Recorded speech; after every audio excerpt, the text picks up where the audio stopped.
తాకట్టులో ఉన్న బంగారం అమ్మాలనుకునే వారి ఇన్ఫర్మేషన్ ఇస్తే దాని వాల్యుయేషన్ బట్టి మీకు కమిషన్ కూడా ఇస్తుంది Gold Hub. Choppadandi Congress MLA Medipalli Satyam భార్య రూపాదేవి ఆత్మహత్య చేసుకొని ఆమె చనిపోయారు. సో ఆమె ఆత్మహత్యకు గల కారణాలు ఏంటి అనేసి పోలీసులు మీడియాకి ఇచ్చిన సమాచారం ఏంటంటే కూడా ఆమె 2 సంవత్సరాల నుంచి తీవ్రమైన కడుపు నొప్పి అనారోగ్య సమస్యలతో బాధపడతా ఉన్నారు. సో నిన్న నైట్ 10 ఆమెకి చాలా తీవ్రమైన కడుపు నొప్పి వచ్చింది. ఆమె బాత్రూమ్‌లకి వెళ్ళి వచ్చేసి మళ్ళీ తన గదిలో ఉరి వేసుకొని చనిపోయింది అనేసి కూడా పోలీసులు ఇచ్చినటువంటి ప్రాథమిక సమాచారంలో వెల్లడైనటువంటి అంశం. అంతేకాదు ఆమె ఒక స్కూల్ టీచర్‌గా పనిచేస్తా ఉన్నారు. సో ప్రభుత్వ పాఠశాల ఉపాధ్యాయురాలే ఆమె. సో అల్వాల్ పిఎస్ పరిధిలో అయితే ఈ కేసు నమోదైంది. ఒక ఎమ్మెల్యే భార్య, ప్రజా ప్రతినిధుడి భార్య ఈ విధంగా అయితే సూసైడ్ చేసుకోవడం చాలా మందిని అనుమానింపజేస్తున్నటువంటి అంశం అనేసి చెప్పుకోవచ్చు. సో పోలీసులైతే ఇప్పటివరకు దానికి సంబంధించిన పూర్తి వివరాలు ఇంకా చెప్పలేదు. కాకపోతే ఇప్పటికే పోస్ట్ మార్టం అయితే పూర్తయింది. గాంధీ మార్చురీకి ఆమె మృతదేహాన్ని తరలించడం జరిగింది. పోస్ట్ మార్టం వివరాలు కూడా వెల్లడించడం జరిగింది.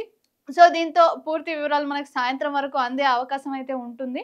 అయితే ప్రస్తుతం సత్యం భార్య రూపాదేవికి సంబంధించి చూసుకున్నట్టయితే ఆమె చాలా మంచివారు, అందరితో కలివిడిగా ఉంటారు. సో స్కూల్లో అంటే భర్త ఎమ్మెల్యేగా గెలిచిన తర్వాత కూడా ఆమె ప్రభుత్వ పాఠశాలల్లో పనిచేస్తున్నారు కాబట్టి ఈ రోజు కూడా ఆమె స్కూల్‌కి వెళ్తారు. విద్యార్థులకు యథావిధిగా చదువు చెప్తారు. ఆమె పని ఆమె చేసుకుంటూ వెళ్తారనేసి ఒక మంచి టాక్ అయితే ఉంది. సో కానీ అలాంటి మంచి వ్యక్తి ఈరోజు ఇలా సూసైడ్ చేసుకోవడం, నలుగురిలో ధైర్యాన్ని నింపవలసినటువంటి వ్యక్తి ఈ విధంగా ఆత్మస్థైర్యాన్ని కోల్పోయి సూసైడ్ చేసుకోవడం అనేది కూడా చాలా బాధాకరమైన విషయం అని చెప్పాలి. అదేవిధంగా అటు కాంగ్రెస్ పార్టీ నేతలు సంతాపం తెలియజేస్తున్నారు. ఆ కుటుంబాన్ని ఓదారుస్తున్నారు. అదేవిధంగా నెక్స్ట్ చేయవలసినటువంటి కార్యక్రమాల గురించి కూడా ఇటు మంత్రి పొన్నం ప్రభాకర్ మొత్తం కూడా పర్యవేక్షిస్తున్నటువంటి పరిస్థితి కనిపిస్తూ ఉంది.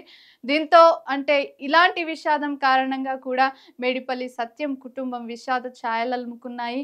వాళ్ళ కుటుంబం చాలా వరకు కూడా చాలా దిగ్భ్రాంతిని వ్యక్తం చేస్తున్నారు చాలామంది. సో రాజకీయాల్లో మంచి పేరును సంపాదించుకుంటున్నటువంటి మేడిపల్లి సత్యం ఇట్లాంటి విషాదం చోటు చేసుకోవడం చాలా బాధాకరం అంటూ కూడా దిగ్భ్రాంతిని అయితే వ్యక్తం చేస్తున్నారు.